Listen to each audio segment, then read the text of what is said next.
Yan.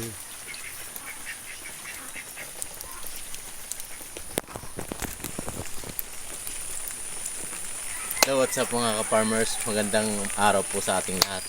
And for today's video po, mamumulot po tayo ng itlog ng ating itik dahil nangingitlog na po ang ating itik. So maraming salamat po sa ating mahal na Panginoon sa blessings na binibigay sa atin o sa amin, and sana ay tuloy-tuloy lang po ang mga blessing. So ngayong araw po ating dadamputin na yung mga itik na kunin natin. So ngayong araw, 4 na po ang nangingitlog ng ating itik. Ito, lalaki. Dudumi, kasi gawa ng umulan. So ang pinaka main goal din natin dito is iipunin natin yung mga itlog para makapagparami din tayo ng itik. Kasi sa ngayon po, kaunti pa lang yung itik natin kasi ito ay panimula lang muna, and then pagka dumami na ating itik, so maganda-ganda po. And sa ngayon po, meron po tayong 7 itik na babae and 2 lalaki. So kakaunti pa lang po. So yun lang po, update lang po sa ating itikan, and sana magtuloy-tuloy ang blessings, and maraming salamat po. Keep on supporting my YouTube channel, subscribe and like and share. Thank you po. What's up mga ka-farmers? Tignan nyo po yung aming broadcast na si Wade Probiano. Nag-exhibition. Oh, diba? Galing. Nakatihaya. Salbahe kasi.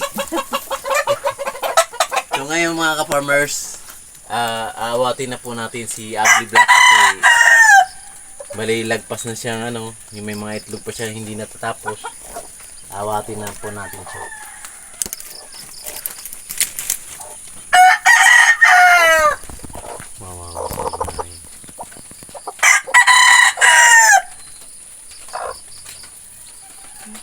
Hindi na nakabangon.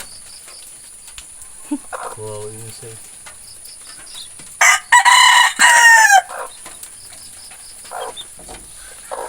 Ilan ang Bali yung 5 po ay kinuha na natin kahapon. Hindi ko lang na-videohan kasi ito may tira pa siyang itlog. Paano yun? Bawatin na 3 pa lang. Ililipat ko dun sa gagawin natin, bali yung tirang itlog kung pwede pa ilalagay natin. Ay, hala, sorry. Wala. Injured. Gagawin natin ililipat ko yung tirang itlog, baka sakaling mapipisa pa nung isang naglilimlim doon. So for now, awatin muna natin si Ugly Black. Ayan, si Ugly Black.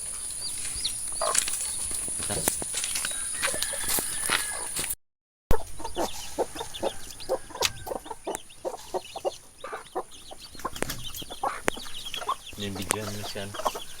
And narito po ang ating isang mayahin. Ating bali inawat na rin natin. Yan, magagandang sisiw yan. Wawalo ang sisiw. 8, 7.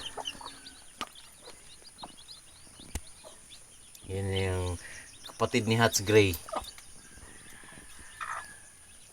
Yun.